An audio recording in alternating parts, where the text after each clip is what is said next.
अस्सलाम वालेकुम, मेरा नाम डॉक्टर अवैस अनवर है और फर्स्ट ईयर बायोलॉजी के अंदर हम बात कर रहे थे चैप्टर नंबर 11 की। हमने इंट्रोडक्शन डिस्कस किया था, बेसिक बात की थी एटीपी से रिलेटेड। उसके बाद हमने बात की थी फोटोसिंथेसिस के रिएक्टेंट की और प्रोडक्ट्स की। और आज हमने बात करनी है लाइट रिएक्शन की, जो कि फोटोसिंथेसिस का एक मेन रिएक्शन होता है, जिसे लाइट रिएक्शन भी कहते हैं या जिसे लाइट डिपेंडेंट रिएक्शन भी कहते हैं। अच्छा, इसको स्टार्ट करने से पहले मैं एक बात बता दूं कि आपने नोट किया होगा कि मैं वीडियोस जो है वो बहुत कम बना रहा हूँ या वीडियोस जो है वो बहुत कम डाल रहा हूँ। उसका एक बहुत इंपॉर्टेंट रीज़न है। पहला रीज़न तो ये है कि एक आधे घंटे की वीडियो बनाने के अंदर 1 से 1.5 से 2 घंटे भी लग जाते हैं कभी कभी, तो ये बहुत ज़्यादा टाइम टेकिंग प्रोसेस है। सेकंड, टाइम टेकिंग तो हमेशा से था, लेकिन टाइम जो है वो कुछ अवेलेबल था मेरे पास। लेकिन अब जो है वो जॉब थोड़ी सी टफ हो रही है, क्योंकि शायद हॉस्पिटल जो है वो फुली फंक्शनल हो जाएंगे, तो डेली जाना पड़ेगा। फ़िलहाल जो है वो डेली जाना नहीं पड़ रहा था, लेकिन अब शायद डेली जाना पड़े तो बहुत कम टाइम मिलेगा। आज भी मैं अभी 24 घंटे की ड्यूटी करके आया हूँ। कल मैं पूरा दिन हॉस्पिटल में था और फिर कल मुझे सुबह दोबारा जाना है 6 घंटे की ड्यूटी, और परसों दोबारा 24 घंटे की ड्यूटी है, तो टाइम कम मिल रहा है मुझे। लेकिन जितना टाइम मिल रहा है मैं कोशिश कर रहा हूँ लेक्चर बना लूँ। तो आप लोग कमेंट्स के अंदर ये नहीं करिएगा कि इसकी भी बनाए, उसकी भी बनाए, इसकी भी बनाए, सर आप बहुत लेट बना रहे हैं वीडियोस। मैं अपनी मर्ज़ी से लेट नहीं बना रहा, टाइम का थोड़ा सा इशू है। अदर इशूज़ भी हैं, लेकिन टाइम जो है ये मेजर इशू है, जिसकी वजह से लेक्चर जो है वो बहुत लेट बन रहे हैं। खैर, तो स्टार्ट करते हैं लाइट रिएक्शन या लाइट डिपेंडेंट रिएक्शन जिसे कहते हैं। पहली बात तो फोटोसिंथेसिस जो है, इसके अंदर 2 रिएक्शंस होते हैं। ये आपने पढ़ा भी होगा, जिन्होंने नहीं पढ़ा उनको भी मैं बता दूं। 2 रिएक्शंस हैं। एक का नाम तो आपने देख लिया, लाइट रिएक्शन, इसे लाइट डिपेंडेंट रिएक्शन भी कहते हैं। और दूसरे का नाम जो है ये डार्क रिएक्शन है, जिसे लाइट इंडिपेंडेंट रिएक्शन भी कहते हैं। ठीक है। अच्छा, पहली बात, ये दोनों रिएक्शंस होते कहाँ हैं? तो ये दोनों रिएक्शंस होते हैं एक तरह के स्ट्रक्चर में, जो कि प्लांट के सेल में पाया जाता है, that is known as chloroplast. तो ये जो आपको डायग्राम नजर आ रही है, ये डायग्राम जो है ये क्लोरोप्लास्ट की है। और क्लोरोप्लास्ट के अंदर 2-3 स्ट्रक्चर्स हैं जिनके बारे में आपको पता होना चाहिए। पहली बात तो आपको पता है क्लोरोप्लास्ट के ऊपर 2 मेम्ब्रेन्स होती हैं। तो एक ये स्ट्रक्चर आपको नजर आ रहा है, this is the outer membrane, और ये इनर मेम्ब्रेन है। ठीक है, इनसे हमारा सच को इतना लेना देना नहीं है। हमें जो बात करनी है वो इन 2 एरियाज की बात करनी है। एक एरिया होता है जिसे थाइलाकॉइड कहते हैं, और एक एरिया होता है जिसे हम स्ट्रोमा कहते हैं। तो अगर मैं इसका सिंपल सा वर्जन बनाऊं, तो ये हमारे पास आउटर लेयर है और इनर लेयर है, ये दोनों लेयर्स हो गई। उसके बाद ये जो सर्कुलर से आपको स्ट्रक्चर नजर आ रहे हैं, जो कि एक के ऊपर एक लगे हुए हैं, इनमें से एक सर्कुलर स्ट्रक्चर जो है जिसको मैं कलर कर रहा हूं, ये एक स्ट्रक्चर थाइलाकॉइड कहलाता है। और ये वो एरिया है कि जहां पर फोटोसिंथेसिस का आधा हिस्सा होता है, जिसे आप लाइट रिएक्शन कहते हैं। यानी 2 में से एक काम जो है वो इस स्ट्रक्चर के अंदर होता है, जिसे थाइलाकॉइड कहते हैं। कहीं कहीं पर थाइलाकॉइड अकेला अकेला होता है, जैसे कि आपको यहाँ नजर आ रहा है, यहाँ नजर आ रहा है। और कहीं कहीं पर क्या होता है, एक के ऊपर एक थाइलाकॉइड चढ़ा हुआ होता है, तो जिसकी वजह से एक छोटा सा ग्रुप बन गया। तो ये जो ग्रुप है ये कहलाता है ग्रेनम। तो ये ग्रेनम कुछ और नहीं है बल्कि थाइलाकॉइड का एक छोटा सा ग्रुप है। अच्छा, थाइलाकॉइड और ग्रेनम के अलावा बाकी जितना भी एरिया आपको नजर आ रहा है, जो जहां पर मैं ये मार्कर घुमा रहा हूं, ये स्ट्रोमा कहलाता है। और ये वो एरिया है कि जहां पर होना होता है डार्क रिएक्शन। ठीक है, तो जो लाइट इंडिपेंडेंट रिएक्शन है या डार्क रिएक्शन है, वो इस स्ट्रोमा के अंदर होता है, और लाइट रिएक्शन जो है वो थाइलाकॉइड के अंदर होता है। ये तो हो गई बेसिक बात। अब सवाल ये है कि इन्हें लाइट रिएक्शन या डार्क रिएक्शन क्यों कहते हैं? क्या लाइट रिएक्शन दिन के वक्त होता है और डार्क रिएक्शन रात के वक्त? तो ये स्टूडेंट्स के अंदर बड़ा कंफ्यूजन होता है। देखिए, पहली बात, ये दोनों किसके पार्ट्स हैं? ये दोनों फोटोसिंथेसिस के पार्ट्स हैं। फोटोसिंथेसिस कब होता है? फोटोसिंथेसिस डे लाइट के अंदर होता है। इसका मतलब ये दोनों रिएक्शंस दिन में ही होंगे। ऐसा नहीं है कि लाइट रिएक्शन जो है वो दिन में हो रहा है और डार्क रिएक्शन जो है वो सूरज के जाने के बाद हो रहा है। दोनों एक ही वक्त में हो रहे होते हैं, दोनों दिन के वक्त होते हैं। फिर इनका नाम इस तरह से क्यों है? कहीं कंफ्यूजिंग है। लाइट रिएक्शन जो है इसको लाइट डिपेंडेंट रिएक्शन कहना बेहतर है। उसका रीजन ये है कि इसमें लाइट डायरेक्टली इन्वॉल्व होती है, इसमें डायरेक्टली सनलाइट जो है वो इन्वॉल्व होती है, पार्टिसिपेट कर रही होती है।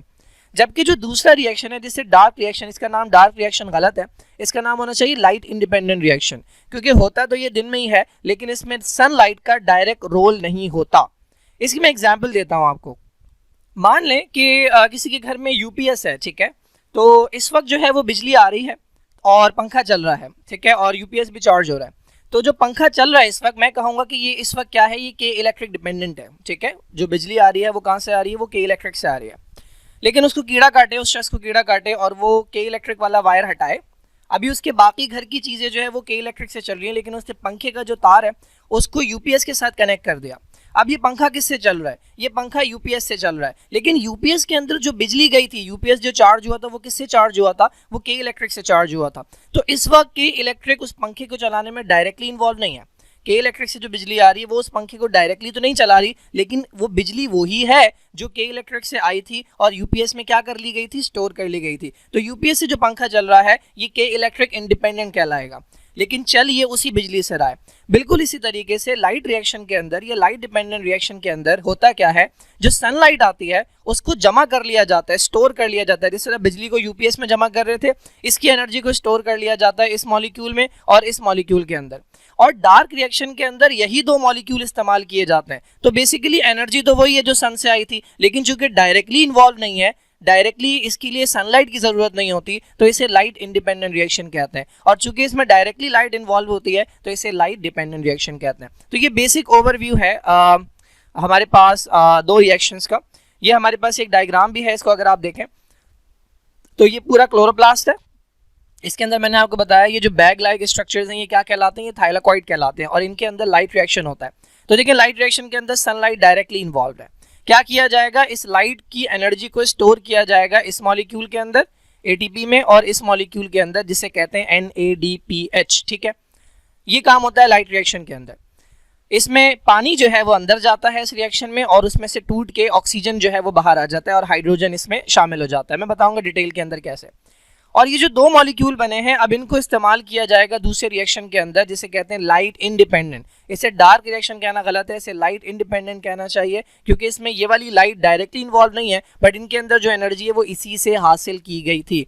तो बॉटम लाइन ये है कि ये दोनों रिएक्शंस जो होते हैं ये दिन के वक्त होते हैं, क्योंकि फोटोसिंथेसिस जो है वो लाइट की मौजूदगी में होता है, दिन के वक्त होता है, रात के वक्त फोटोसिंथेसिस नहीं होता। तो ये दोनों रिएक्शंस दिन में होते हैं, एक में लाइट डायरेक्टली इन्वॉल्व है और एक में लाइट डायरेक्टली इन्वॉल्व नहीं है, लेकिन उसी से हासिल की हुई एनर्जी यूपीएस की तरह जो स्टोर की हुई एनर्जी होती है वो इस्तेमाल की जाती है। तो लाइट इंडिपेंडेंट रिएक्शन कहना ज़्यादा बेटर है। अच्छा भाई, चूंकि हम इस वक्त लाइट रिएक्शन डिस्कस कर रहे हैं, ठीक है, ये लाइट डिपेंडेंट रिएक्शन डिस्कस कर रहे हैं, इसका मतलब हम सिर्फ बात करेंगे थाइलाकॉइड की। ठीक है, हम स्ट्रोमा की बात अभी नहीं करेंगे। तो थोड़ा सा डिस्कस कर लेते हैं कि इसके अंदर क्या क्या स्ट्रक्चर्स पाए जाते हैं। थोड़ी सी डिटेल दी हुई है इन्होंने। तो लाइट कैप्चरिंग क्लोरोफिल मॉलिक्यूल, ठीक है, क्लोरोफिल मैंने आपको बताया था फोटो सिस्टम होता है एक, मैं दोबारा से दिखाता हूँ, एक फोटो सिस्टम जिसके अंदर क्लोरोफिल के भी मॉलिक्यूल्स होते हैं और दूसरे मॉलिक्यूल्स भी पाए जाते हैं, कैरोटिनॉइड्स वगैरह भी मौजूद होते हैं।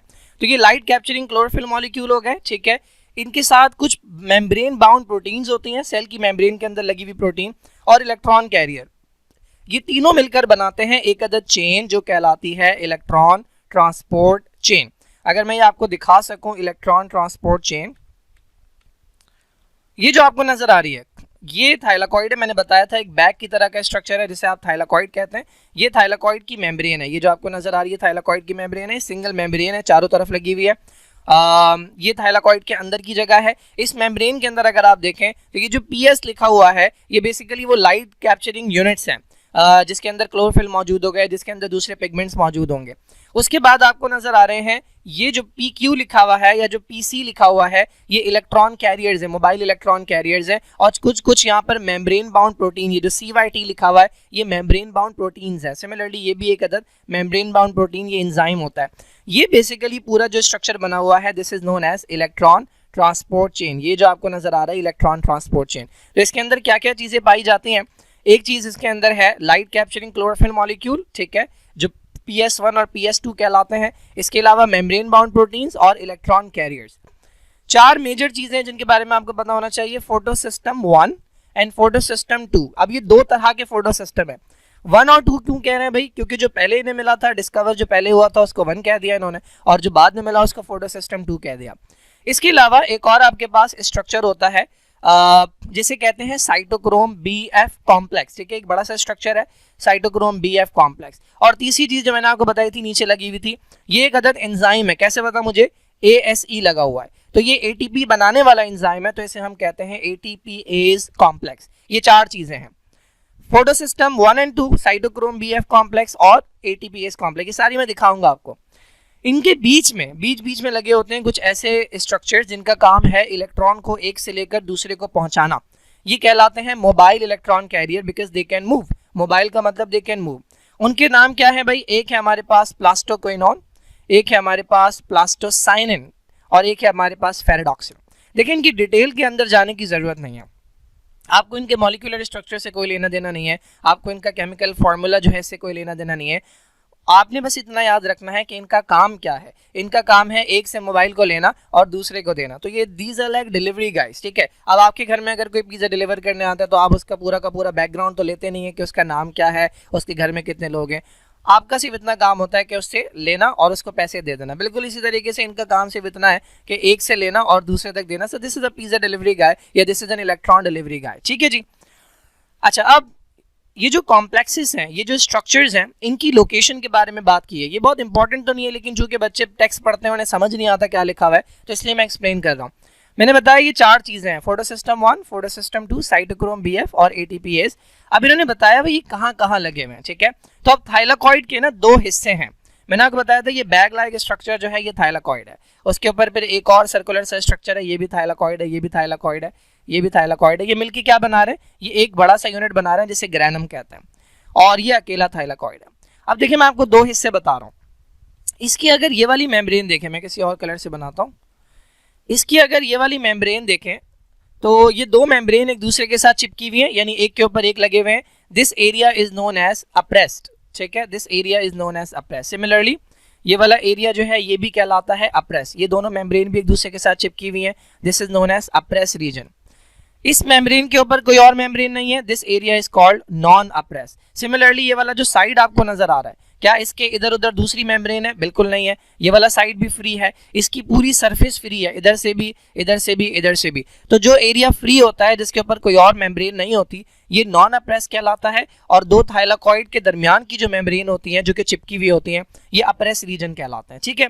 तो अब इसमें से फोटोसिस्टम 1 और एटीपी सिंथेज, ये 2 चीजें मौजूद हैं नॉन अप्रेस, या जिसे नॉन स्टैक एरिया भी कहते हैं। यानी अगर आप यहां देखेंगे या अगर आप यहां देखेंगे तो आपको क्या चीजें नजर आएंगी, फोटोसिस्टम 1 और एटीपी सिंथेज, ठीक है। ये एरिया कहलाते हैं नॉन अप्रेस या इन्हें कहते हैं नॉन स्टैक, यानी इनके ऊपर कोई और चीज नहीं लगी हुई। अच्छा, उसके अलावा फोटोसिस्टम 2 जो है और लाइट हार्वेस्टिंग कॉम्प्लेक्सेस जो हैं ये प्रेजेंट है कहाँ पे, अप्रेस रीजन के अंदर। तो यहाँ पर अगर आप देखेंगे, इस पॉइंट के ऊपर अगर आप देखेंगे तो फोटोसिस्टम 2, ठीक है, और एलएचसी जिनका काम होता है लाइट को कैप्चर करना, ये जो कैरोटिनॉइड्स वगैरह के मॉलिक्यूल होते हैं यहाँ लगे होते हैं। आखिरी चीज बच गई साइटोक्रोम बीएफ। ये हर जगह होता है। साइटोक्रोम बीएफ जो है ये रैंडमली डिस्ट्रीब्यूटेड होते हैं, तो ये आपको दोनों जगहों पर मिल जाएंगे, अप्रेस रीजन के अंदर भी और नॉन अप्रेस रीजन के अंदर भी। लोकेशन की बात हो गई। Now let's come to the photosystem. तो फोटोसिस्टम हमारे पास 2 हैं, फोटोसिस्टम 1 एंड फोटोसिस्टम 2। अब ये फोटोसिस्टम है कि ये मैं पहले भी एक्सप्लेन कर चुका हूँ जब मैं रिएक्टेंट और प्रोडक्ट पढ़ा रहा था फोटोसिंथेसिस के। मैंने बताया था कि हमारे पास क्लोरोफिल, कैरोटीन और जेंथोफिल, इस तरह के जो मॉलिक्यूल होते हैं जिन्हें पिगमेंट्स कहा जाता है, जिनके अंदर लाइट को एब्जॉर्ब करने की एबिलिटी होती है, ये मिलकर बनाते हैं एक छोटा ग्रुप जिसे एंटेना कॉम्प्लेक्स कहते हैं, ठीक है। तो ये जो आपको नजर आ रहा है दिस इज 1 एंटेना कॉम्प्लेक्स, ये दूसरा एंटेना कॉम्प्लेक्स है। और इसके अलावा एक अदद एरिया ऐसा होता है जिसे हम कहते हैं रिएक्शन सेंटर। यहाँ पे मेनली क्लोरोफिल का मॉलिक्यूल होता है, जो बाकी देखिए इनमें भी क्लोरोफिल के मॉलिक्यूल है, लेकिन यहाँ का क्लोरोफिल बाकी क्लोरोफिल से डिफरेंट होता है, ठीक है। इसका कलर भी डिफरेंट बना हुआ है। ये जिस एरिया के अंदर पाया जाता है, ये पूरा एरिया जो है ये कहलाता है रिएक्शन सेंटर। और इसी रिएक्शन सेंटर के अंदर एक तरह की प्रोटीन मौजूद होती है जिसे कहते हैं प्राइमरी इलेक्ट्रॉन एक्सेप्टर। मैंने बताया था इस फोटोसिस्टम के मॉलिक्यूल्स का काम क्या है। ये एंटेना मॉलिक्यूल क्या करते हैं, इनके ऊपर जो भी लाइट पड़ती है, सनलाइट आ रही है, ये क्या करते हैं, इसे बाउंस करते हैं, दूसरे वाले को देते हैं, दूसरे वाले से तीसरे वाले को देते हैं। ये तब तक इसे बाउंस करते रहते हैं, तब तक इसे ट्रांसफर करते रहते हैं जब तक ये फाइनली यहाँ ना पहुँच जाए। इस एरिया जिसे आप कहते हैं रिएक्शन सेंटर, ये रिएक्शन सेंटर के क्लोरोफिल तक पहुँचानी होती है इन्हें सारी की सारी एनर्जी, ठीक है। तो ये बिल्कुल इसी तरह है जैसे आप फुटबॉल देखते हैं। फुटबॉल के अंदर क्या होता है, पासिंग होती है, ठीक है। ये प्लेयर जो है ये इस प्लेयर को पास करेगा, ये प्लेयर इस प्लेयर को पास करेगा, ये प्लेयर इस प्लेयर को पास करेगा, until and unless final player जो होता है जिसका काम स्ट्राइक लेना होता है उस तक जो है वो बॉल ना पहुंच जाए और फिर वो गोल करता है। सिमिलरली आप वॉलीबॉल के अंदर देखते हैं जो प्लेयर्स होते हैं वो एक दूसरे को पास कर रहे होते हैं और बिल्कुल एक आगे बंदा खड़ा होता है जिसका काम स्मैश करना होता है। तो बिल्कुल इसी तरीके से ये ट्रांसफर करते रहेंगे एनर्जी, और एनर्जी जब यहाँ पहुंचेगी तो ये वो स्ट्रक्चर है जो रिएक्शन स्टार्ट करेगा, यहाँ से रिएक्शन स्टार्ट होगा, ये स्मैश करेगा, ये गोल करेगा। वो गोल क्या है, ये इलेक्ट्रॉन को किक करेगा। क्लोरोफिल का जो मॉलिक्यूल यहाँ पर मौजूद होता है, इतनी ज़्यादा एनर्जी जब इसमें आ जाती है तो ये इलेक्ट्रॉन को किक करता है। जैसे ही इलेक्ट्रॉन को किक करता है तो इसको रिसीव करने के लिए एक अदद मॉलिक्यूल मौजूद है जिसका नाम है प्राइमरी इलेक्ट्रॉन एक्सेप्टर। तो ये हमारे पास फोटोसिस्टम, ये पूरा जो स्ट्रक्चर है, ये पूरा स्ट्रक्चर जो है ये फोटोसिस्टम कहलाता है, जिसमें एंटेना कॉम्प्लेक्स है, जिसमें रिएक्शन सेंटर है और जिसमें प्राइमरी इलेक्ट्रॉन एक्सेप्टर मौजूद होता है। अब हमारे पास देखिए मैंने बताया कि बाकी जगह पर भी क्लोरोफिल का मॉलिक्यूल पाया जाता है और रिएक्शन सेंटर के अंदर भी, लेकिन थोड़ा सा फर्क होता है। क्या फर्क है? इन्होंने बताया कि फोटोसिस्टम 1 और 2 के अंदर स्पेशल क्लोरोफिल ए के मॉलिक्यूल होते हैं रिएक्शन सेंटर में। फर्क क्या होता है इनके अंदर? इनके साथ जो बाइंडिंग प्रोटीन्स है, यानी ये जो क्लोरोफिल का मॉलिक्यूल जिस प्रोटीन के साथ एसोसिएटेड है, ये उसकी वजह से डिफरेंट होता है। अगर आप इसे इसकी प्रोटीन से निकाल दें तो इसकी औकात कोई नहीं होती। ये बिल्कुल इसी तरह है, बहुत सारे लोग जब अपनी कुर्सी पे जाके बैठते हैं, किसी ओहदे पे जाके बैठते हैं, तो बहुत ज़्यादा चौड़े हो जाते हैं। लोगों के दिल में उनकी जो इज्जत होती है वो उसी ओहदे की वजह से होती है। अगर उन्हें उस ओहदे से हटा दिया जाए तो उनमें ऐसा कुछ नहीं होता जिसकी वजह से उनकी इज्जत की जाए। तो ये जो क्लोरोफिल को इतना चढ़ावा मिल रहा है, इतनी इज्जत मिल रही है, ये उनकी बाइंडिंग प्रोटीन की वजह से। अगर इस क्लोरोफिल को आइसोलेट कर लिया जाए तो फिर इसमें ऐसी कोई खास बात नहीं है। तो इन्होंने यहाँ पर क्लियरली मेंशन किया हुआ है, इस क्लोरोफिल के अंदर जो चेंजेस आते हैं वो इसकी बाइंडिंग प्रोटीन की वजह से आते हैं, जिनके साथ ये एसोसिएटेड होता है। एक और बात फोटोसिस्टम 1 और 2 से रिलेटेड वो क्या है? एक तो इनके नाम के अंदर 1 और 2 इनकी डिस्कवरी की बेस के ऊपर है। इनका एक और नाम भी है P700, ठीक है, और P680। क्यों कहते हैं भाई? ये जो नंबर लिखा हुआ है ये बेसिकली लाइट की वेवलेंथ है। मैक्सिमम एब्जॉर्प्शन या मैक्सिमम रिएक्टिविटी ये किस वेवलेंथ के ऊपर शो करते हैं, ये वो मेंशन किया हुआ है। तो फोटोसिस्टम 1 का जो क्लोरोफिल मॉलिक्यूल है वो मैक्सिमम एब्जॉर्बेंस शो करता है 700, यानी इस वेवलेंथ के ऊपर जो है वो अपना काम करता है। तो PS1 को P700 भी कहते हैं, ठीक है। तो ये P700 PS1 का दूसरा नाम है। सिमिलरली फोटोसिस्टम 2 जो है, इसका क्लोरोफिल जो है ये मैक्सिमम एब्जॉर्प्शन शो करता है P680 के ऊपर, सॉरी 680 नैनोमीटर के ऊपर, तो इसे P680 भी कहते हैं। तो ये इनके दो बस ऑल्टरनेट नेम्स हैं, ये आपने याद रखना है। Now let's come to the electron transport chain. तो पहले मैं समझा देता हूँ, उसके बाद फिर हम आएंगे टेक्स्ट की तरफ, ठीक है। ये आपकी बुक की डायग्राम है, ठीक है, बहुत ही घटिया क्वालिटी के अंदर डायग्राम मौजूद है। तो ये सेम डायग्राम है, ये कलर्ड वर्जन है, ठीक है। तो हम इसे समझने की कोशिश करते हैं। मैंने आपको बताया था जो इलेक्ट्रॉन ट्रांसपोर्ट चेन है उसके अंदर फोटोसिस्टम 2 आता है, फोटोसिस्टम 1 आता है, इसके अलावा इसके अंदर साइटोक्रोम BF आता है, ठीक है, और इसके अलावा कुछ मोबाइल कैरियर्स आते हैं जिनका काम होता है एक से दूसरे को पास ऑन करना। तो ये वही इलेक्ट्रॉन ट्रांसपोर्ट चेन है, बजाय इसकी कि सीधी बनाई जाए, इन्होंने ये डिफरेंट तरीके से बनाई है समझाने के लिए। तो ये फोटोसिस्टम 2 है, ठीक है, वही मॉलिक्यूल है, एंटेना कॉम्प्लेक्स। उसके बाद ये वाला एरिया जो आपको नजर आ रहा है, this is the reaction centre, यहाँ से कहानी स्टार्ट होगी। और इसके साथ मैंने बताया था एक अदर एक्सेप्टर लगा होता है जो फौरन से इलेक्ट्रॉन को एक्सेप्ट करता है। तो रिएक्शन जो स्टार्ट होता है वो फोटोसिस्टम 2 से होता है। फोटोसिस्टम 2 के जो मॉलिक्यूल्स हैं, जो एंटेना मॉलिक्यूल्स हैं, वो लाइट की एनर्जी को एब्जॉर्ब करते हैं और एब्जॉर्ब करने के बाद पास ऑन करना शुरू करते हैं, ठीक है। पास ऑन होते होते होते ये पहुंच जाती है यहाँ पे, जिस तरह से मैंने बताया कि जो फुटबॉल है वो पास ऑन हो रही होती है और वो इन दी एंड आखिरी स्ट्राइकर के पास जाती है। जैसे ये स्ट्राइकर के पास जाती है, होता यह है कि ये जो स्ट्राइकर है ये फुटबॉल को स्ट्राइक करता है। वो फुटबॉल यहाँ पर जो है वो 2 इलेक्ट्रॉन्स हैं। जाहिर सी बात है जो लाइट आ रही है उसमें एनर्जी है, ठीक है। वो फोटॉन्स जो हैं वो जब एब्जॉर्ब करेगा ये क्लोरोफिल का मॉलिक्यूल, तो इसका इलेक्ट्रॉन औकात से बाहर हो जाएगा।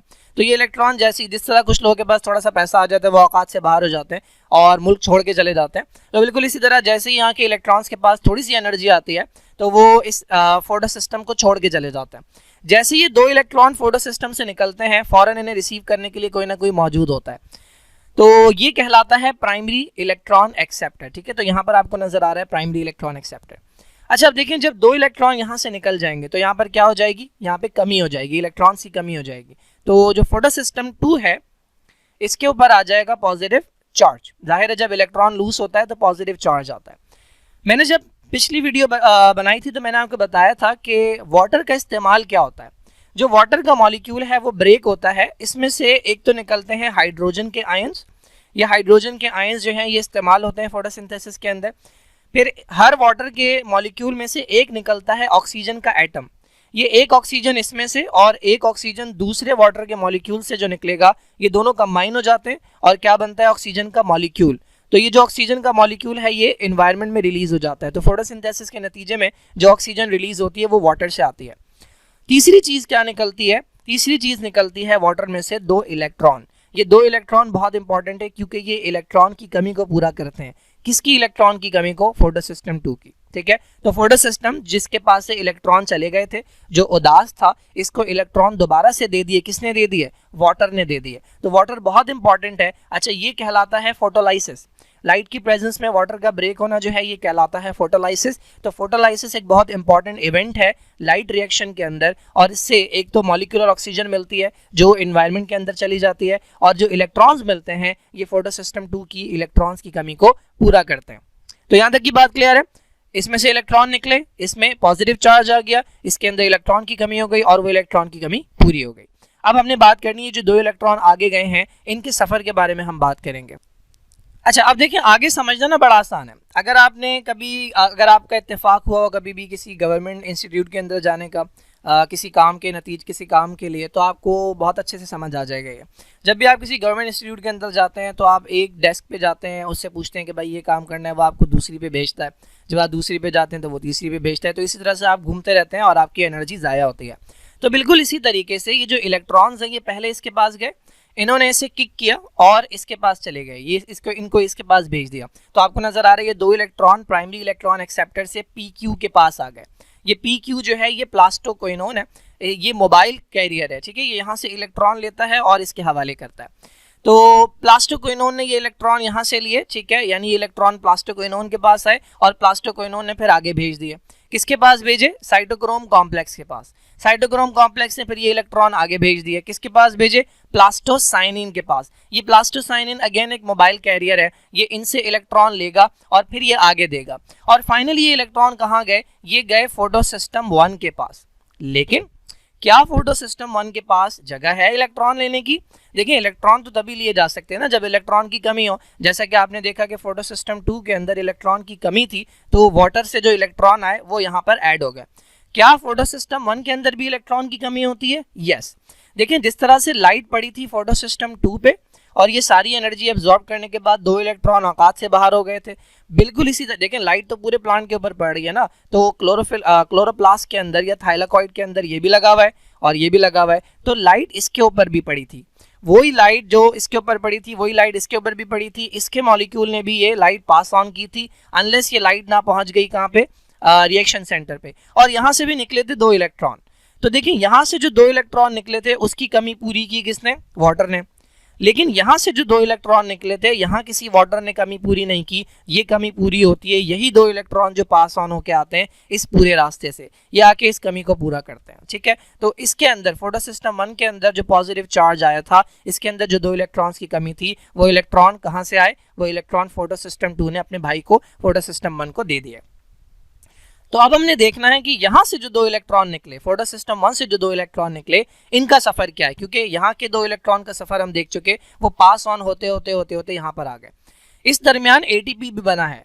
कैसे बना है ये मैं अभी एक्सप्लेन करता हूँ। इसके दरमियान एक काम और भी हुआ है जिससे ATP बनता है, इसको हम डिटेल में भी देखेंगे जब हम लाइन से देखेंगे। फिलहाल आप समझ लें कि हो क्या रहा है। अच्छा, फोटोसिस्टम 1 से जो 2 इलेक्ट्रॉन निकले थे वो अगेन किसके पास जाएंगे? फॉरन से रिसीव करने के लिए मौजूद होता है प्राइमरी एक्सेप्टर, ठीक है। जैसे आपके पास पैसा आता है आगे गले लगाने के लिए बहुत सारे लोग आ जाते हैं, तो ये प्राइमरी एक्सेप्टर गले लगा लेता है इसे।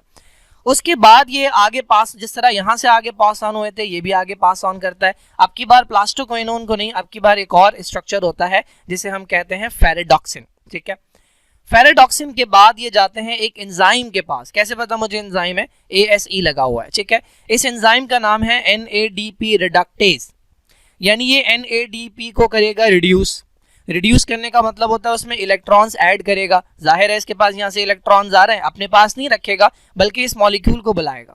NADP को बुलाया इसने, इसको इलेक्ट्रॉन दिया। जैसे ही इसके पास इलेक्ट्रॉन गए ना, हाइड्रोजन इसके साथ चिपक गया, तो ये NADP कन्वर्ट हो गया किसमें? NADPH प्लस H पॉजिटिव के अंदर, ठीक है। तो मैंने आपको बताया था लाइट रिएक्शन में 2 चीजें बनती हैं, एक बनता है ATP कैसे बना ये अभी आपने नहीं देखा, लेकिन NADPH कैसे बना ये आपने देख लिया। कैसे बना NADPH? जो इलेक्ट्रॉन्स यहाँ से निकले थे वो पास ऑन होते होते यहाँ गए, जो इलेक्ट्रॉन यहाँ से निकले थे वो पास ऑन होते होते NADP रिडक्टेज के पास गए, एंजाइम के पास गए, जिसने ये इलेक्ट्रॉन्स हवाले कर दिए NADP को। देखिए ये जो NADP है ना, this is the electron carrier, this is the electron carrier. अब जब प्लांट्स को इलेक्ट्रॉन की जरूरत होगी ना, तो वो इसे बुलाएंगे, इस मॉलिक्यूल को NADPH को बुलाएंगे और इससे इलेक्ट्रॉन्स ले लेंगे। जो 2 इलेक्ट्रॉन्स के पास रखवाए थे वो इलेक्ट्रॉन्स इससे ले लेंगे। यहाँ तक की बात क्लियर है? अच्छा, अब देखिए इस प्रोसेस के नतीजे में जो ATP बना है,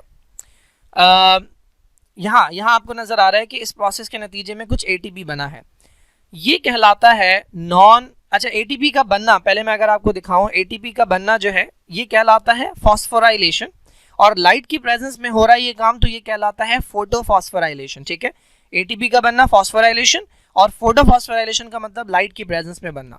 अब अगर आप यहां देखें इस प्रोसेस के नतीजे में जो एटीपी बन रहा है, इसके लिए वर्ड यूज किया जाता है नॉन साइक्लिक फोटोफॉस्फोराइलेशन। कैसे बन रहा है ये मैं बताऊंगा, फिलहाल सुन लें।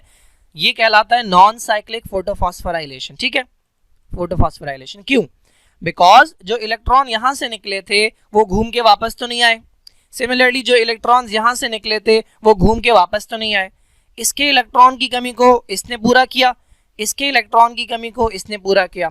अगर ऐसा होता कि इसके इलेक्ट्रॉन घूम के इसके पास वापस आते तो मैं कहता साइक्लिक है, अगर इसके इलेक्ट्रॉन घूम के इसके पास वापस आते मैं कहता साइक्लिक है, लेकिन ऐसा नहीं हुआ। जो इलेक्ट्रॉन यहां से निकले थे वो यहां जाके बैठ गए, जो यहां से निकले थे वो इसके पास जाके बैठ गए। सो इस प्रोसेस के अंदर जो एटीपी बना है ये कहलाता है नॉन साइक्लिक फॉस्फोराइलेशन या फोटोफॉस्फोराइलेशन।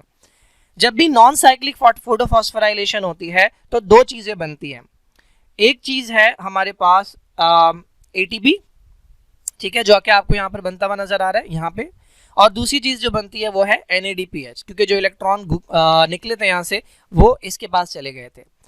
एक और प्रोसेस होता है जिसे कहते हैं साइक्लिक फोटोफॉस्फोराइलेशन। ठीक है, ये वही डायग्राम है, छोटी करके दिखाइए। ये फोटो सिस्टम 2 है, ये प्राइमरी एक्सेप्टर है, ये प्लास्टोक्विनोन है, ये साइटोक्रोम BF है, ये प्लास्टोसाइनिन है। तो जो इलेक्ट्रॉन यहाँ से निकले थे वो यहाँ आते हैं, आपको पता है। ठीक है, लेकिन जो इलेक्ट्रॉन यहाँ से निकलते हैं, ये जो इलेक्ट्रॉन निकले हैं ये आपको पता है FD के पास जाते हैं, फिर यहाँ जाते हैं। अगर इस तरफ चले जाएं तो ये बन जाएगा नॉन साइक्लिक। लेकिन एक और रास्ता भी है, ये जाएं फेरेडॉक्सिन के पास, यही फेरेडॉक्सिन यहाँ बना है। फेरेडॉक्सिन के पास जाने के बाद ये NADP के पास ना जाएं, बल्कि दोबारा किसके पास आ जाएं? साइटोक्रोम के पास। साइटोक्रोम से कहाँ आएंगे? प्लास्टोसाइनिन के पास, और प्लास्टोसाइनिन से दोबारा यहाँ आ जाएंगे। ये फिर निकलेंगे और दोबारा इस रास्ते से होके आ जाएंगे, ये फिर निकलेंगे दोबारा इस रास्ते से होके आ जाएंगे। तो ये चूंकि साइकिल के अंदर चल रहा है, this is called cyclic photophosphorylation. लेकिन याद रखें इसके नतीजे में सिर्फ बनेगा क्या? ATP। इसके नतीजे में ये नहीं बनेगा क्योंकि इलेक्ट्रॉन कभी उसके पास जा ही नहीं रहे। तो अगर दोनों फोटो सिस्टम इन्वॉल्व हैं तो दोनों चीजें बनेंगी, क्योंकि नॉन साइक्लिक भी होगा और साइक्लिक भी होगा। और अगर सिर्फ और सिर्फ फोटो सिस्टम 1 इन्वॉल्व है तो सिर्फ और सिर्फ ATP बनेगा, NADPH नहीं बनेगा। बेसिक आइडिया समझ आ गया? थोड़ा सा टेक्स्ट देख लेते हैं। तो इलेक्ट्रॉन ट्रांसपोर्ट के अंदर जो रिएक्शन स्टार्ट होता है वो कहां से होता है? फोटो सिस्टम 2 से। फोटो सिस्टम 2 के पास क्लोरोफिल A का डाइमर है, यानी क्लोरोफिल A के 2 मॉलिक्यूल्स जुड़े हुए हैं। जब फोटोन से एनर्जी मिलती है तो इलेक्ट्रॉन जो है वो ग्राउंड स्टेट से आ जाता है एक्साइटेड स्टेट के अंदर। एक्साइटेड स्टेट में आने के बाद पहले जाता है प्राइमरी इलेक्ट्रॉन एक्सेप्टर के पास, उसके बाद अच्छा प्राइमरी इलेक्ट्रॉन एक्सेप्टर का नाम भी है, इसका नाम है फियोफाइटिन। ठीक है, तो ये फियोफाइटिन याद रखना है। ये जो मॉलिक्यूल है जो फॉरन से इलेक्ट्रॉन एक्सेप्ट कर रहा है, दिस इज कॉल्ड फियोफाइटिन। ठीक है, ये भी जो मॉलिक्यूल है this is called pheophytin. Pheophytin के बाद ये जाता है प्लास्टोक्विनोन के पास, PQ जिसे कहते हैं, कहाँ गया? PQ के पास जाता है। ठीक है, PQ के अंदर फेरस आयन है, यानी Fe2 पॉजिटिव आयन मौजूद है। ये बातें बस MCQ के हवाले से इंपॉर्टेंट है, वैसे यूजुअली पूछी भी नहीं जाती, बट बुक में लिखा है तो मैं बता रहा हूँ। प्लास्टोक्विनोन के बाद ये कहाँ जाता है? साइटोक्रोम BF के पास। साइटोक्रोम BF के बाद ये कहाँ जाता है? अच्छा भाई, हाँ, तो प्लास्टोक्विनोन के बाद ये जाता है साइटोक्रोम BF के बाद। ठीक है, प्लास्टोक्विनोन के अंदर FES सेंटर लगा होता है। ठीक है, उसके बाद कहाँ जाता है? साइटोक्रोम BF के बाद जाता है सेकंड मोबाइल इलेक्ट्रॉन कैरियर जिसका नाम है प्लास्टोसाइनिन। ठीक है, ये पूरा रास्ता हो गया। प्लास्टोसाइनिन के बाद ये जाता है कहाँ? फोटो सिस्टम 1 के अंदर। पूरी चेन हमने पढ़ ली। अच्छा, फोटो सिस्टम 1 से भी 2 इलेक्ट्रॉन निकलते हैं क्योंकि उसके पास भी लाइट की एनर्जी जाती है। उससे जो इलेक्ट्रॉन निकलते हैं वो पहले जाएंगे प्राइमरी इलेक्ट्रॉन एक्सेप्टर के पास जिसका नाम है फियोफाइटिन, उसके बाद जाएंगे फेरेडॉक्सिन के पास। फेरेडॉक्सिन के पास जाएंगे एक एंजाइम के पास जिसका नाम है NADP रिडक्टेज। वो क्या करेगा? वो रिड्यूस करेगा NADP को NADPH के अंदर। ये पूरा मैंने आपको बता दिया जो कि प्रोसेस चल रहा था। अच्छा, जो फोटो सिस्टम 2 है जिसे आप P680 भी कहते हैं, जब उसमें से इलेक्ट्रॉन निकलेंगे तो उसमें पॉजिटिव चार्ज आ जाएगा। ये इलेक्ट्रॉन की कमी को कौन पूरा करेगा? ये वाटर से इलेक्ट्रॉन आएंगे। एक वाटर स्प्लिटिंग कॉम्प्लेक्स लगा होता है, यानी वाटर स्प्लिटिंग एंजाइम लगा हुआ होता है थाइलाकॉइड के अंदर, जिसके अंदर मैंगनीज का क्लस्टर होता है। ठीक है, Mn, ये एमसीक्यू के अंदर पूछ लेते हैं। तो दैट्स इट, 4 इलेक्ट्रॉन्स निकलेंगे 2 मॉलिक्यूल से, 4 हाइड्रोजन निकलेंगे और ये कमी को पूरा करेंगे। वाटर जो है ये बाहर चला जाएगा एटमॉस्फेयर के अंदर, हाइड्रोजन इस प्रोसेस में यूटिलाइज हो जाएगा और इलेक्ट्रॉन चले जाएंगे किसके पास, फोटोसिस्टम 2 के पास। अच्छा भाई, इलेक्ट्रॉन ट्रांसफर की बात आ गई। Now let's talk about formation of ATP. ATP कैसे बनता है? तो आपकी बुक की ये डायग्राम है थोड़ी सी ख़राब सी। देखिए ये एक थाइलाकॉइड है, ये जो आपको गोल गोल से छोटे छोटे स्ट्रक्चर नज़र आ रहे हैं, ठीक है, ये फॉस्फोलिपिड है जो कि सेल मेम्ब्रेन के अंदर भी पाया जाता है और हर मेम्ब्रेन में पाया जाता है। तो ये आपको मेम्ब्रेन नज़र आ रही है पूरी जो आपको नज़र आ रही है, ये 2 लेयर्स जो आपको नज़र आ रही हैं, ये लिपिड की 2 लेयर्स हैं जो कि मेम्ब्रेन बनाते हैं। इस मेम्ब्रेन के अंदर आपको ये कुछ स्ट्रक्चर नज़र आ रहे हैं, जिसमें पहला स्ट्रक्चर फोटोसिस्टम 2 है, उसके बाद साइटोक्रोम कॉम्प्लेक्स है, ये बड़ा स्ट्रक्चर, उसके बाद ये फोटोसिस्टम 1 है, उसके बाद ये एक अदद एंजाइम है जिसका नाम है NADP रिडक्टेज, जो क्या करता है, इलेक्ट्रॉन्स लेकर NADP के हवाले करता है। और ये आपको नज़र आ रहा है एक और स्ट्रक्चर जिसका नाम है ATP सिंथेस, इसका काम ATP बनाना है। ये सब लगे हुए हैं किसमें, मेम्ब्रेन के अंदर। फिर आपको बीच बीच में नज़र आ रहे हैं ये मोबाइल कैरियर्स हैं, ये प्लास्टोक्विनोन है, ये प्लास्टोसाइनिन है, जिनका काम होगा एक से इलेक्ट्रॉन लेना और दूसरे के हवाले करना। इसका बेटर वर्जन जो है वो ये है, ठीक है, ये वही डायग्राम है। देखें, अगर ये थाइलाकॉइड है, ये जो आपको एक सर्कुलर से स्ट्रक्चर नजर आ रहा है, अगर ये थाइलाकॉइड है, तो मैंने बताया था क्लोरोप्लास्ट के अंदर थाइलाकॉइड के बाहर वाला जो एरिया होता है ये स्ट्रोमा कहलाता है। तो ये बाहर जितना भी एरिया लिखा हुआ भी है, ये बाहर जितना भी एरिया है, ये वाला या इसके बाहर वाला जितना भी एरिया है, ये सारा स्ट्रोमा है और ये थाइलाकॉइड है, ठीक है। ऊपर भी स्ट्रोमा है, बाहर की तरफ नीचे भी स्ट्रोमा है, ये सिंगल अकेला थाइलाकॉइड है। अगर मैं आपको दोबारा बना के दिखाऊं तो मैंने बताया था ये क्लोरोप्लास्ट की 2 मेम्ब्रेन्स है, ठीक है। इसके अंदर थाइलाकॉइड गुच्छे में भी होते हैं, ग्रुप के अंदर भी होते हैं और अकेले भी होते हैं। तो ये वाला थाइलाकॉइड है, ठीक है। इसके बाहर यहाँ पर भी स्ट्रोमा है, इसके बाहर यहाँ पर भी स्ट्रोमा है, इधर भी स्ट्रोमा है और ये इसकी मेम्ब्रेन है, सेल मेम्ब्रेन कह रहा हूँ। ये थाइलाकॉइड की मेम्ब्रेन बनी हुई है और इसके अंदर ये सारे स्ट्रक्चर्स लगे हुए हैं। इसको हम बड़ा करके डिटेल में स्टडी कर रहे हैं। तो ये जो डायग्राम आपको नजर आ रही है वही है। देखिए ये थाइलाकॉइड की मेम्ब्रेन है, सिंगल मेम्ब्रेन। ये थाइलाकॉइड के अंदर की जगह है, this is called lumen. Membrane के अंदर, जिस तरह बैग के अंदर जहाँ आप किताबें रखते हैं, तो ये थाइलाकॉइड के अंदर की जगह है, थाइलाकॉइड की स्पेस या थाइलाकॉइड का लुमेन है ये। और इसके बाहर जितना भी area that is called stroma. ये पहला स्ट्रक्चर है जिसका नाम है फोटोसिस्टम 2।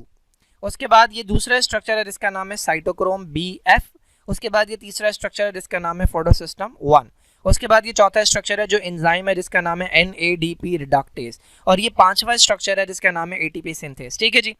इनके दरमियान में, इन दोनों के दरमियान में ये एक इलेक्ट्रॉन कैरियर है, इसका काम होगा यहाँ से इलेक्ट्रॉन लेके यहाँ देना। फिर ये एक और इलेक्ट्रॉन कैरियर है PC प्लास्टोसाइनिन, इसका काम होगा यहाँ से इलेक्ट्रॉन लेके यहाँ देना। उसके बाद ये एक और इलेक्ट्रॉन कैरियर है जिसका नाम है फेरेडॉक्सिन, इसका काम है यहाँ से इलेक्ट्रॉन लेके यहाँ देना, ठीक है जी। अच्छा, अब आपको याद है फोटोसिस्टम 2 से कहानी स्टार्ट हुई थी, इस पर लाइट पड़ी, लाइट पड़ते ही ये एक्साइट हुआ, इसके इलेक्ट्रॉन्स जो है वो यहाँ से औकात से बाहर हुए। जैसे इलेक्ट्रॉन औकात से बाहर हुए, पहले एक्सेप्ट किया प्राइमरी इलेक्ट्रॉन एक्सेप्टर ने जिसका नाम फियोफाइटिन है। फियोफाइटिन ने किसको दिया, प्लास्टोक्विनोन को। तो प्लास्टोक्विनोन ने इससे लिया और ये आ गया साइटोक्रोम के पास। तो आप देख रहे हैं इलेक्ट्रॉन जो है ये ट्रांसफर हो रहा है साइटोक्रोम के पास। ये वाला जो स्टेप है जिसके अंदर प्लास्टोक्विनोन जो है वो इलेक्ट्रॉन को देता है किसे, साइटोक्रोम को, this is called rate limiting step. यानी ये सबसे स्लोएस्ट रिएक्शन है इस पूरे प्रोसेस के अंदर, सबसे स्लोएस्ट रिएक्शन जो है वो यही है, this is called rate limiting step. अगर आप यहाँ देखें, प्लास्टोक्विनोन जो है ये चार्ज लेता है PS2 से और किसको देता है, साइटोक्रोम को। This is thought to be the rate limiting step of electron transport chain. This is the slowest step, या ये रेट को लिमिट करता है, स्पीड को कम करता है। तो यहाँ पर एक इंपॉर्टेंट काम होता है जो कि हमने डिस्कस नहीं किया, वो क्या है देखें। अच्छा, एक और बात, लाइट से जब इलेक्ट्रॉन एक्साइट हुआ था तो वो इलेक्ट्रॉन इसके पास गया, यहाँ पे इलेक्ट्रॉन की कमी हुई थी। मैंने आपको बताया था पानी मौजूद होता है, वाटर मौजूद होता है। ये वाटर कहाँ है, थाइलाकॉइड के अंदर की जगह में। ये वाटर का मॉलिक्यूल ब्रेक होगा तो इसमें से इलेक्ट्रॉन निकलेंगे, वो इलेक्ट्रॉन हवाले हो गए किसके, इसके। इलेक्ट्रॉन की कमी पूरी हो गई, जो ऑक्सीजन निकला वो एक और ऑक्सीजन एटम के साथ कंबाइन होगा और चला जाएगा बाहर इन्वायरमेंट में। बच गया क्या, हाइड्रोजन। तो ये हाइड्रोजन आपको नजर आ रहा है यहाँ पे जमा हो रहा है, कहाँ पे जमा हो रहा है, थाइलाकॉइड की लुमेन के अंदर। तो एक तो हाइड्रोजन जो यहाँ पर हैं वो वाटर से आ रहे हैं, दूसरे हाइड्रोजन आते हैं स्ट्रोमा से। स्ट्रोमा के अंदर भी हाइड्रोजन के आयन पड़े होते हैं, ठीक है। अब जब ये प्लास्टोक्विनोन इलेक्ट्रॉन देगा ना साइटोक्रोम को, देखें ये जो साइटोक्रोम है ना, इसके अंदर कुछ पंप्स लगे हुए होते हैं। ये जो साइटोक्रोम है ये इलेक्ट्रॉन को यूज करेगा एज अ मैग्नेट। जैसे मैग्नेट अगर आप रखते हैं तो जो लोहे की चीज़ें होती हैं या जो मेटल की चीज़ें होती हैं वो खिंचती हैं, ठीक है, अट्रैक्ट होती हैं। तो ये जो साइटोक्रोम है ये इस इलेक्ट्रॉन को एज अ मैग्नेट इस्तेमाल करेगा। किसको खींचेगा? हाइड्रोजन को। कहाँ से खींचेगा? स्ट्रोमा से खींच के लाएगा कहाँ पे? इस लुमेन के अंदर, थाइलाकॉइड के लुमेन के अंदर। तो आपको ये जो एरो नजर आ रहा है, ये जो एरो नजर आ रहा है कि हाइड्रोजन मूव करके आ रहा है स्ट्रोमा से थाइलाकॉइड के लुमेन के अंदर, ये यहाँ पर होता है। साइटोक्रोम इस इलेक्ट्रॉन को मैग्नेट के तौर पे इस्तेमाल करता है, इस इलेक्ट्रॉन की एनर्जी को इस्तेमाल करता है और हाइड्रोजन को पंप करता है कहाँ से? स्ट्रोमा से थाइलाकॉइड के लुमेन में, ताकि थाइलाकॉइड के लुमेन में ना हाइड्रोजन जमा हो जाए। क्या काम है इसका मैं बताता हूँ अभी।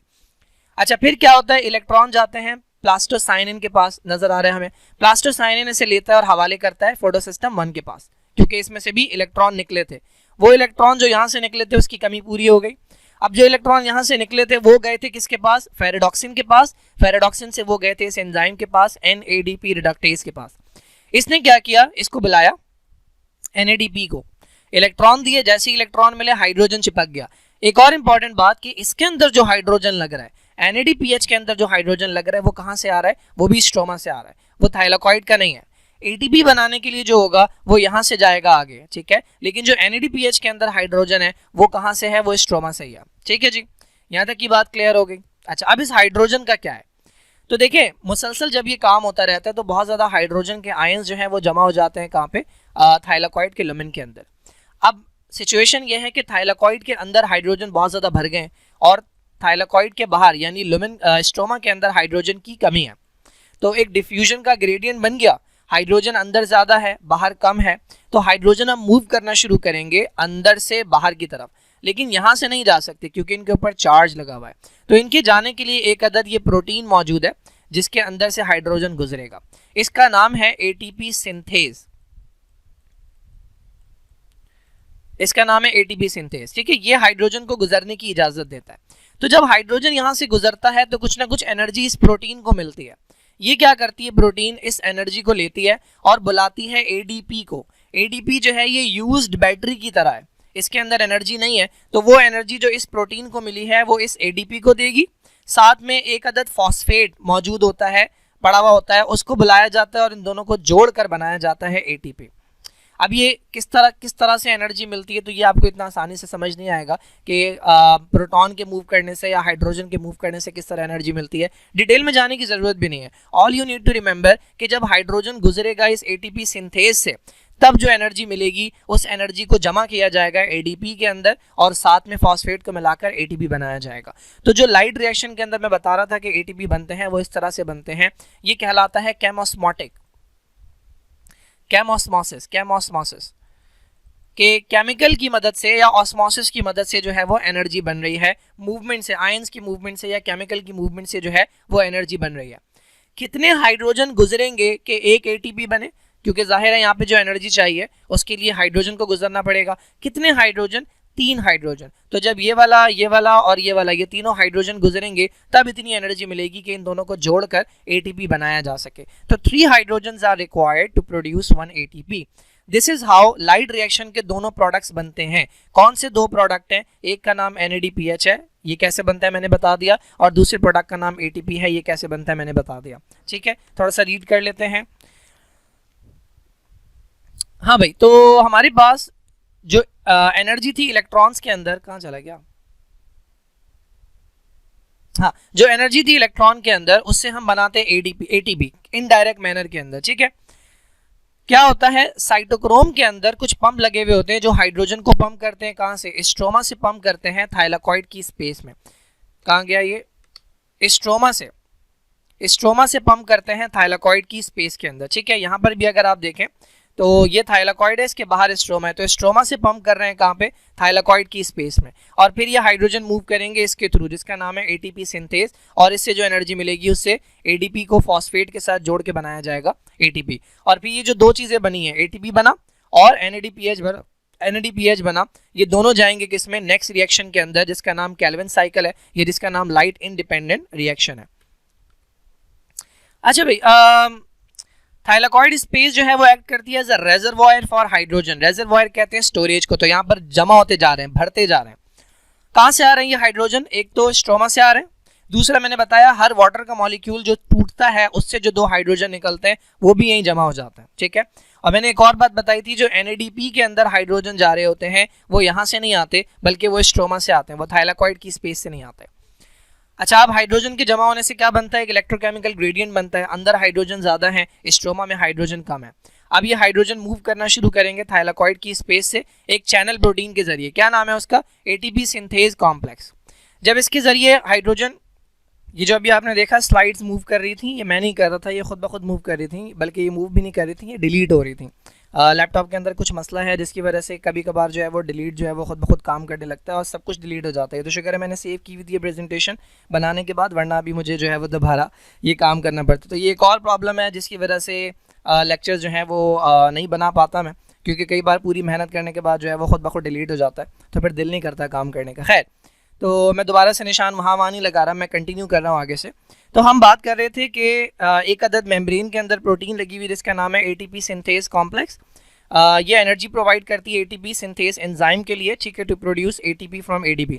ये कहलाता है केमोस्मोटिक ATP सिंथेसिस या केमोस्मोसिस कहलाता है, क्योंकि केमिकल और ऑस्मोटिक इवेंट्स जो हैं उनके जरिए ATP बन रहा है। कितने हाइड्रोजन, भाई 3 हाइड्रोजन जब ट्रांसपोर्ट होंगे। देखिए, प्रोटॉन का वर्ड हाइड्रोजन के लिए भी इस्तेमाल किया जाता है, क्योंकि हाइड्रोजन में एक इलेक्ट्रॉन होता है, एक प्रोटॉन होता है, कोई न्यूट्रॉन नहीं होता। अगर इसमें से इलेक्ट्रॉन निकाल दिया जाए तो खाली इसमें रह जाता है प्रोटॉन, तो इस वजह से H पॉजिटिव को, जिसमें से इलेक्ट्रॉन निकला हुआ है, इसे प्रोटॉन भी कहता है। तो 3 प्रोटॉन्स जो हैं या 3 हाइड्रोजन आयंस जो हैं ये गुजरेंगे ATPase कॉम्प्लेक्स से, तो उससे एक ATP का मॉलिक्यूल बनेगा। अच्छा, मैंने आपको बताया था कि जो लीनियर फ्लो होता है इलेक्ट्रॉन्स का, कहाँ से, पानी से जो इलेक्ट्रॉन्स गुजरते हुए जाते हैं NADP तक, उससे जो ATP बनता है ये कहलाता है non cyclic photophosphorylation. If you remember, मैंने बताया था यहाँ से जो इलेक्ट्रॉन निकले हैं, यहाँ से जो इलेक्ट्रॉन निकले हैं और गुजरते गुजरते गए हैं यहाँ पे, ये वाला जो फ्लो है, इसकी वजह से जो ATP बनता है ये कहलाता है नॉन साइक्लिक, क्योंकि ये इलेक्ट्रॉन कभी वापस नहीं आए। और हाँ, तो ये कहलाता है नॉन साइक्लिक क्योंकि they got never back to an initial source. और साइक्लिक फोटोफॉस्फोराइलेशन जो है ये वो है कि जिसके अंदर फोटोसिस्टम 1 से दोबारा से साइटोक्रोम के पास जाता है। फोटोसिस्टम 1 है, उसके बाद प्राइमरी इलेक्ट्रॉन एक्सेप्टर है, उसके बाद फेरेडॉक्सिन है, फेरेडॉक्सिन के बाद दोबारा से साइटोक्रोम के पास है, साइटोक्रोम से प्लास्टोसाइनिन, और प्लास्टोसाइनिन के बाद दोबारा से PS1। This is cyclic. इसके नतीजे में जो एनर्जी बनेगी वो कहलाएगी साइक्लिक फोटोफॉस्फोराइलेशन, ठीक है जी। अच्छा, साइक्लिक के नतीजे में सिर्फ और सिर्फ एक चीज बनती है, वो है ATP, और नॉन साइक्लिक के नतीजे में जो चीजें बनती हैं वो है ATP प्लस NADPH। तो ये 2 चीजें हैं जो कि आपने याद रखनी है। ATP को आप डिफरेंट कामों के अंदर इस्तेमाल कर सकते हैं। कार्बन ये केल्विन साइकिल के अंदर वैसे NADPH भी चाहिए होता है, खाली ATP से नहीं बनेगा, तो ATP को आप दूसरे कामों में इस्तेमाल कर सकते हैं, प्रोटीन बनाने में। प्लांट्स जो है वो प्रोटीन बनाने में या स्टार्च बनाने के अंदर ATP को इस्तेमाल कर सकते हैं। एक बार मैं बुक की डायग्राम से भी दिखा दूं जो काम हुआ था जल्दी से। देखें, ये फोटो सिस्टम 1 है, यहाँ से निकला, प्राइमरी एक्सेप्टर के पास गया, प्लास्टोक्विनोन, फिर साइटोक्रोम, फिर PC, और फिर फोटो सिस्टम 1, ठीक है। यहाँ से जो कमी हुई थी वो वाटर ने पूरी की, ठीक है। उसके बाद यहाँ की जो कमी हुई थी वो यहाँ से जो इलेक्ट्रॉन गए थे उन्होंने पूरी की। उसके बाद यहाँ से जो इलेक्ट्रॉन निकले थे वो प्राइमरी एक्सेप्टर, फिर फेरेडॉक्सिन और NADP रिडक्टेज। ये पूरा जो पाथवे था यहाँ से लेकर यहाँ तक, ये Z शेप पाथवे जो है ये कहलाता है नॉन साइक्लिक फ्लो। इसके नतीजे में जो ATP बनती है वो नॉन साइक्लिक फोटोफॉस्फोराइलेशन कहलाता है, और इसके नतीजे में NADPH भी बनता है। फिर साइक्लिक क्या होता है, यहाँ से इलेक्ट्रॉन निकला, फेरेडॉक्सिन के पास गया, दोबारा साइटोक्रोम के पास आया, फिर PC के पास आया, और इसके नतीजे में सिर्फ और सिर्फ ATP फॉर्मेशन होती है। नाउ लास्ट चीज जो है हमारे पास वो है ये 4 इवेंट्स, ठीक है। ये शॉर्ट क्वेश्चन के अंदर भी कभी पूछ लेते हैं। 4 इंपॉर्टेंट इवेंट्स हैं जो कि इस लाइट रिएक्शन के अंदर या लाइट डिपेंडेंट रिएक्शन के अंदर हो रहे हैं। पहला इवेंट जो है हमारे पास है फोटोलाइसिस ऑफ वाटर। मैंने बताया था वाटर जो ब्रेक हो रहा है लाइट की प्रेजेंस में, जिससे इलेक्ट्रॉन भी मिल रहे हैं, हाइड्रोजन भी मिल रहा है और ऑक्सीजन का मॉलिक्यूल भी बन रहा है, ये फोटोलाइसिस कहलाता है। तो ये एक इंपॉर्टेंट इवेंट है। उसके बाद electron transport chain, photo system 2 और फोटो सिस्टम 1 से इलेक्ट्रॉन्स जो है वो मूव करके जा रहे हैं, ये दूसरा इंपॉर्टेंट इवेंट है। तीसरा इंपॉर्टेंट इवेंट क्या है, NADP जो है वो कन्वर्ट हो रहा है NADPH के अंदर। इसके ऊपर चार्ज है, इसको इलेक्ट्रॉन दिए जाएंगे तो और हाइड्रोजन चिपक जाएगा इसके साथ, तो ये रिड्यूस हो जाएगा, NADPH बन जाएगा।